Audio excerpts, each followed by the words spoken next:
अभी अभी Israeli media की तरफ से एक बड़ा दावा किया गया है। इजरायली मीडिया का कहना है कि इजराइल की वायुसेना ने ईरान के अंदर हवाई हमले किए थे। उस हमले में ईरानी नौसेना के कमांडर अली रेजा तंगसिरी मारे गए।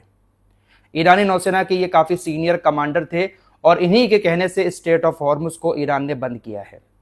इन्हीं ने आदेश दिया था, उसी के बाद ईरान की सेना ने स्ट्रेट ऑफ हॉर्मुज को बंद किया था। इजराइल ने हवाई हमले करके इनको मार दिया है। इजरायली मीडिया ने इजराइल डिफेंस फोर्सेस के हवाले से इस खबर को कंफर्म किया है। हालांकि अभी तक ईरान की तरफ से कोई ऑफिशियली स्टेटमेंट नहीं आया है, लेकिन जब इजराइल इस तरह का दावा करता है तो आपने देखा ही है कि सामने वाले किसी न किसी शख्स की मौत तो होती है। फिलहाल इनको लेकर बड़ा दावा किया जा रहा है कि ये मारे जा चुके हैं और अब शायद इजराइल को ऐसा लग रहा है कि स्ट्रेट ऑफ हॉर्मुज शायद अब ईरान खोल देगा। क्या इनके मारे जाने के बाद स्ट्रेट ऑफ हॉर्मुज खुल जाएगा? ऐसा कभी नहीं हो सकता दोस्तों। और भी नेता मारे गए जो IRGC को कमांड कर रहे थे, लेकिन इसके बावजूद भी IRGC अभी लगातार हमले कर रही है। ईरानी नौसेना के अगर ये कमांडर मारे भी गए होंगे तो इनकी जगह कुर्सी पर दूसरा बैठ जाएगा। ईरान ने जो अभी नाकाबंदी की हुई है वो नाकाबंदी वैसे ही जारी रहेगी। फिलहाल ऑफिशियली स्टेटमेंट अभी तक ईरान की तरफ से नहीं आया है, लेकिन इनकी मौत एक बहुत बड़ा झटका ईरान को हो सकती है, क्योंकि ये काफ़ी सीनियर नेवी कमांडर हैं। हमला इनके ऊपर जो हुआ है वो तेहरान के अंदर हुआ है। तेहरान में ये किसी घर में मौजूद थे, वहाँ पर हमला किया, उसमें इनकी मौत की खबर है। फिलहाल अभी तक ऑफिशियली ईरान की तरफ से कुछ नहीं कहा गया है। फिलहाल ईरान के हमले इजराइल पर दिन में भी जारी हैं। ईरान जो भी हमला अब इजराइल की तरफ कर रहा है वो कनस्टर मिसाइल से ही कर रहा है। ईरान के पास कनस्टर मिसाइलें भी बहुत ज़्यादा हैं। 110 देशों में कनस्टर मिसाइल बैन है और इसका रोना इजराइल रो भी रहा है कि जो मिसाइल पूरी दुनिया में बैन हो चुकी है उसका इस्तेमाल ईरान हमारे ऊपर कर रहा है। फिलहाल अभी कुछ देर पहले कई सारी जगहों पर हमले हुए हैं। हालांकि मौत की खबर नहीं है, लेकिन बहुत सारी बिल्डिंगें जमींदोज हो गई हैं। जो कार वहां पर खड़ी हुई थी उनको भी बहुत बड़ा नुकसान हुआ है। तस्वीरें सामने आई हैं जहां पर कनस्टर मिसाइल के छर्रे गिरे हैं। इस तरह के हालात वहां पर पैदा हो चुके हैं। तो लगातार अब ईरान की कनस्टर मिसाइलें इसराइल को निशाना बना रही हैं और इसराइल के जो एयर डिफेंस सिस्टम है वो ईरानी मिसाइलों को अब रोकने में नाकाम हो रहे हैं। उधर हिजबुल्लाह भी लगातार हमले कर रहा है। हिजबुल्लाह ने भी रॉकेट दागे थे, उसमें इजरायली सैनिकों की मौत की बात भी सामने आई है। इसराइल ने कहा है कि हमारे सैनिक वहां पर मारे गए हैं। तो अब चारों तरफ से इसराइल के ऊपर हमला किया जा रहा है। इसराइल छोटा सा है, आपको लगातार बता ही रहे हैं हम। अगर रोजाना 1-2 मिसाइलें भी ईरान की गिरती हैं इसराइल के अंदर तो 10-15 दिन के अंदर बहुत बड़ा नुकसान इसराइल को हो सकता है। एक तरफ इस तरह की बातें हो रही हैं कि ईरान हार गया, वहीं दूसरी तरफ ईरान लगातार मिसाइल हमले भी कर रहा है। बातचीत की कोशिशें भी जारी हैं। डोनाल्ड ट्रंप हो सकता है कि 1 महीने का सीज फायर कर दें। इस बात का अंदाजा कहीं ना कहीं नेतन्याहू लगा रहा है। अमेरिकी न्यूज चैनल CNN की रिपोर्ट के मुताबिक इसराइल को इस बात का डर सता रहा है कि कहीं हो सकता है कि डोनाल्ड ट्रंप 1 महीने का सीज फायर का ऐलान ना कर दें। और ऐलान इसलिए किया जाएगा ताकि ईरान के साथ बातचीत अच्छे से हो सके। अगर हमले हम करते रहेंगे ईरान के ऊपर तो ईरान बातचीत नहीं करेगा। इसलिए 1 महीने का सीज फायर कर सकता है और इसकी चिंता नेतन्याहू को बहुत ज्यादा है। नेतन्याहू डोनाल्ड ट्रंप के ऊपर दबाव भी डाल रहा है। एक्सियोस की रिपोर्ट के मुताबिक दबाव यह डाला जा रहा है कि डोनाल्ड ट्रंप ईरान की जनता से कहें कि वो सड़कों पर आकर अपनी सरकार के खिलाफ प्रदर्शन करे, लेकिन डोनाल्ड ट्रंप ने नेतन्याहू को मना कर दिया। एक्सियोस ने अपनी रिपोर्ट में यह बात लिखी है कि डोनाल्ड ट्रंप ने नेतन्याहू से मना इसलिए कर दिया कि वो ईरान की जनता को सड़कों पर नहीं आने देंगे, क्योंकि अगर ईरान की जनता सड़कों पर उतरती है अपनी सरकार के खिलाफ तो IRGC उसको मार देगी। मतलब ये किस तरह की खिचड़ी आपस में ही एक दूसरे के साथ पका रहे हैं। क्या इतना आसान है कि डोनाल्ड ट्रंप कहेंगे सड़कों पर आ जाओ, ईरानी जनता सड़कों पर आ जाएगी? अरे कोई भी ईरान का बंदा इस जंग के दौरान अपनी सीमा को क्रॉस करके दूसरे देशों में नहीं जा रहा है। जंग से पहले बहुत जा रहे थे, तुर्की बहुत सारे लोग जाते थे, लेकिन अब कोई नहीं जा रहा है। सबको शहादत चाहिए, लड़ते रहेंगे आखिरी दम तक, चाहे कुछ भी हो जाए। ये लोग अजीब ही ख्वाबों की दुनिया में जी रहे हैं कि हम ऐसा कहेंगे तो ऐसा हो जाएगा, ऐसा करेंगे तो ऐसा हो जाएगा। इनकी चाह तो ये थी कि 2 दिन में ही हम ईरान को कब्जे में कर लेंगे, लेकिन क्या हो रहा है सब आपके सामने है। फिलहाल अमेरिकी अखबार रॉयटर्स ने एक और रिपोर्ट छापी है पाकिस्तानी सूत्र के हवाले से कि अमेरिका ने इसराइल से कहा कि आप ईरान के विदेश मंत्री अब्बास अरागची को निशाना नहीं बनाएंगे, ईरानी पार्लियामेंट के स्पीकर कालिवाफ को भी आप निशाना नहीं बनाएंगे।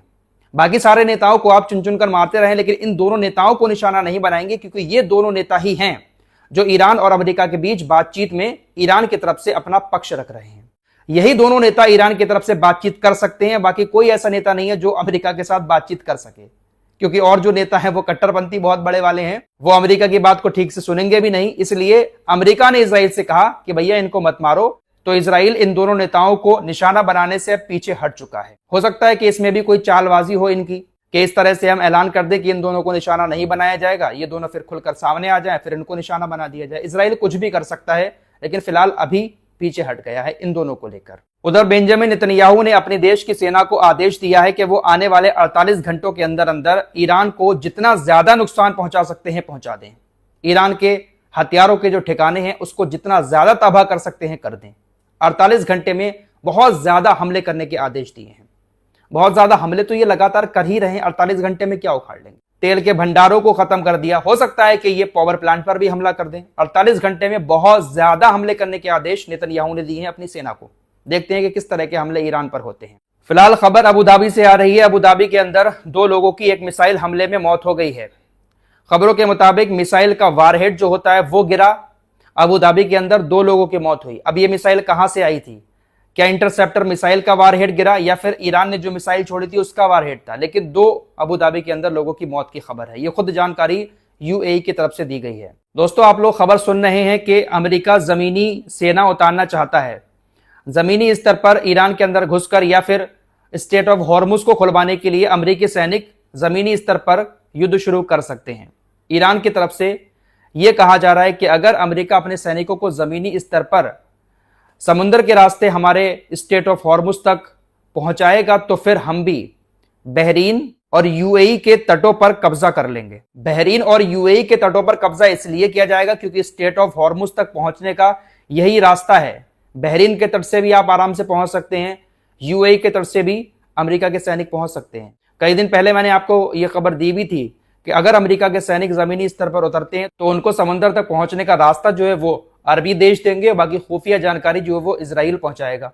फिलहाल अभी उतरे नहीं है, उतरने की तैयारी चल रही है। हो सकता है कि जल्द ही अमेरिकी सेना उतर जाए, लेकिन अमेरिका के अंदर जो कांग्रेस वगैरह है वो इस चीज का बहुत ज्यादा विरोध कर रहे हैं कि कहीं दूसरा वियतनाम ना बन जाए। वियतनाम में भी अमेरिकी सेना जमीनी स्तर पर उतरी थी और क्या हाल हुआ था आप सब जानते हैं। अगर यहां पर भी अमेरिकी सेना उतरती है तो ईरान की सेना ने पूरी तैयारी कर रखी है उनको रोकने की। बहुत सारी मौतें होंगी जमीनी स्तर पर अगर लड़ाई होती है। उधर यमन के हौतीज ने अमेरिका से कहा कि आप अपने सैनिकों को ईरान से लड़ाई लड़ने के लिए जमीनी स्तर पर उतार रहे हैं, आप ऐसा करिए पहले आप हमसे लड़ाई लड़ने के लिए यमन के अंदर उतारें अपनी सेना को। अगर आपकी सेना हमसे जीत जाती है तो उसके बाद आप ईरान में भेजें। यह बात हौतीज ने कही है कि समुद्र में आप स्टेट ऑफ हॉर्मुज खुलवाने आ रहे हैं, जमीनी स्तर पर लड़ाई लड़ेगी आपकी सेना। बड़े बड़े युद्धपोतों को तो ईरान की मिसाइलें छोड़ नहीं रही हैं। अमेरिका के बड़े बड़े विमान वाहक पोत अपनी जगह छोड़कर भाग गए, तो क्या जमीनी स्तर पर अमेरिका के सैनिक लड़ाई लड़ सकते हैं? देखने वाली बात होगी। अमेरिकी अखबार रॉयटर्स ने एक और रिपोर्ट छापी है कि बेंजामिन नेतन्याहू इस युद्ध की वजह से चुनाव को पोस्टपोन कर सकते हैं। इजराइल के अंदर चुनाव आने वाला है, नया प्रधानमंत्री हो सकता है कि कोई और बन जाए। तो इन्हीं सारे मामलों को देखते हुए यह खबर आ रही है कि युद्ध का हवाला देकर बेंजामिन नेतन्याहू इस चुनाव को पोस्टपोन कर सकते हैं, आगे बढ़ा सकते हैं, ताकि कुछ और दिन कुर्सी पर बैठने का मौका मिल जाए। देखते हैं कि चुनाव पोस्टपोन होता है नहीं होता है। अगर चुनाव हो भी जाता है और बेंजामिन नेतन्याहू कुर्सी से हट भी जाता है, फिर भी इसके जो नेता है ना, विपक्षी पार्टी के भी नेता, उनकी सोच भी कहीं ना कहीं इसी तरह की है, ग्रेटर इजराइल बनाने की, लेकिन इससे कम है। एकदम से वो जंग में शामिल नहीं होंगे जिस तरह से ये नेतन्याहू अमेरिका को साथ बुलाकर जंग में शामिल हो जाता है। फिलहाल देखते हैं चुनाव होता है या नहीं होता है। न्यूयॉर्क टाइम्स और कुछ और अमेरिकी मीडिया ने यह रिपोर्ट छापी है कि नेतन्याहू ने ऐसा सोचा था और ट्रंप से वादा किया था कि मोसाद जो है वो बहुत जल्दी ईरान में सत्ता परिवर्तन करा देगा, लेकिन ऐसा होता हुआ दिखाई नहीं दे रहा है। मोसाद ने यह वादा किया था कि वो ईरानी सत्ता को पलट सकता है, आप जंग में आ जाओ। तो इस तरह की चीजें बताकर डोनाल्ड ट्रंप को इस जंग में शामिल करवाया गया है। डोनाल्ड ट्रंप का दिमाग किस तरह से काम कर रहा है इस टाइम आप लोग देख ही रहे हैं। बड़ा कॉन्फिडेंस के साथ ये बंदा बोलता है। अब से नहीं, पिछले 2 हफ्ते से ये बात कर रहा है कि हम जीत गए, हम जीत गए। 2 हफ्ते पहले से ही जीत का ऐलान कर रहे हैं। ये भी कह रहे हैं कि हम जंग के तीसरे दिन ही जीत गए थे, लेकिन अभी भी इनकी हालत खराब किए हुए है ईरान। लगातार हमले हो रहे हैं और ये बातचीत की कोशिशें कर रहे हैं। स्टेट ऑफ हॉर्मुज को लेकर भी शायद अमेरिका और इजराइल इसी तरह की खबर फैलाएं कि अब स्टेट ऑफ हॉर्मुज खुल जाएगा क्योंकि जिसने बंद किया था उसको हमने मार दिया है। ये वैसा ही होगा जैसे अमेरिका 2 हफ्ते पहले से ही अपना जीत का ऐलान कर रहा है। स्टेट ऑफ हॉर्मुज को लेकर भी ये कहेगा कि हम जीत गए, स्टेट ऑफ हॉर्मुज खुल जाएगा, हमने उनके कमांडर को मार दिया, लेकिन खुलेगा कुछ नहीं। एक जाएगा, दूसरा तैयार बैठा है कुर्सी संभालने के लिए। फिलहाल इस रिपोर्ट में इतना ही। कुछ और खबरों के साथ फिर हाजिर होंगे। अपना ख्याल रखिएगा। अल्लाह हाफ़िज़।